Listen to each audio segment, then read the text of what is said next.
Guys अस्सलाम वालेकुम। मैं अपने चैनल में आप लोगों को स्वागत करती हूँ, वेलकम करती हूँ आपके अपने YouTube channel unique Shabnam coaching. और अच्छा लगे तो लाइक, सब्सक्राइब और बेल आइकन जरूर दबा दीजिएगा। आप लोग मेरे फैमिली की तरह है, इसलिए लाइक और सब्सक्राइब जरूर कर दीजिएगा। जानते इमाम नदवी और राइटर ही को क्या कहा जाता है? मुसन्निफ कहा जाता है। अब बात पुराने लफ्जों की नई तहकीक पूछा जाएगा, क्या है? खाका है या मजमून है या नज्म है या शायर है? 4 ऑप्शन रहेगा। तो ये क्या है? बात पुराने लफ्जों की नई तहकीक मजमून है। ठीक है, तो पैदाइश जो हुई सैयद सुलेमान नदवी के शोभा बिहार की एक मुरद्दम खैज बस्ती दसना, जो अब मौजूदा नालंदा जिला है। पहले क्या था? दसना है, अब जो हो गया उसका नाम पड़ गया है क्या? नालंदा जिला। 22 नवंबर 1884 को सैयद सुलेमान नदवी पैदा हुए थे। वालिद हकीम, मतलब वालिद का उनका नाम क्या था? सैयदा अबू अल हसन। ठीक है, मजमून जो है 1902 में उनका पहला मजमून पटना के रिसाले अल बीच में खातूनों की तालीम अनवान से शाये हुआ था। मतलब उनका जो पहला जो मजमून था वो खातूनों की तालीम, मतलब औरतों को तालीम, मतलब इल्म सीखना से आगे बढ़ा जाए, कैसे उसको इल्म दिया जाए, उसको बढ़ाकर क्या करना है? अनवान से शाये किया कि तालीम होना बहुत जरूरी है। उसी साल रायपुर में उनका एक मजमून आखिर वक्त शाये हुआ। ठीक है, उसी साल उसका 2 मजमून शाये हुआ। पहला आप लोग को बता चुके औरतों की तालीम के अनवान से हुआ था। और 1903 में उनके नज़में और गजलें भी शाये हुए 1903 में। ठीक है, ये सब क्या है?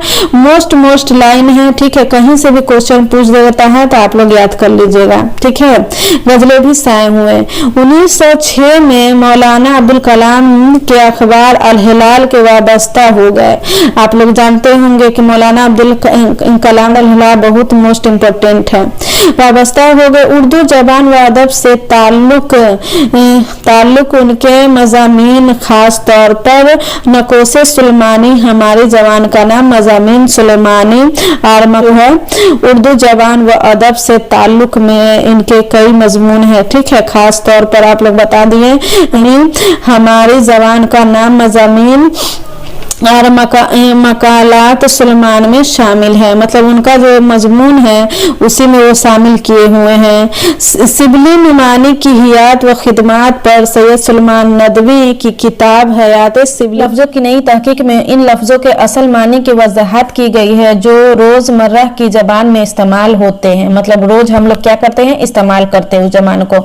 मसलन सुर्खी हो गया, नहार मुंह हो गया, अहदी हो गया, अड़कलई और ईसाई। अब चलते हैं भूख तोड़ने की इस्तिलाह क्या है? पहला क्वेश्चन है भूख तोड़ने की इस्तिलाह क्या है? तनास्ता है। ठीक है, दूसरा क्वेश्चन रहेगा सैयद सुलेमान नदवी कितने जबानों को माहिर थे? तो सैयद सुलेमान नदवी 2 जबानों के माहिर थे। तीसरा क्वेश्चन रहेगा अरबी में नाश्ता को क्या कहते हैं? तो अरबी में नाश्ता को फतूर कहा जाता है। ठीक है, फतूर। ठीक है, फतूर कहा जाता है। फतूर कहा जाता है। नहार मतलब नहीं खाया हुआ और आहार मतलब गीजा को कहते हैं। ठीक है, उन्ने को कहते हैं। ठीक है, सुखी सियाही को कहते हैं। अहदी के मानी हमारे जबान में सुस्त और काहिल के है। ठीक है, यहाँ सुर्खी से क्या मुराद है? तो सुर्खी से मुराद ये है कि कलम से हम लोग लिखते हैं ना, वही हो गया। ठीक है, सुर्खी पहले के जमाना।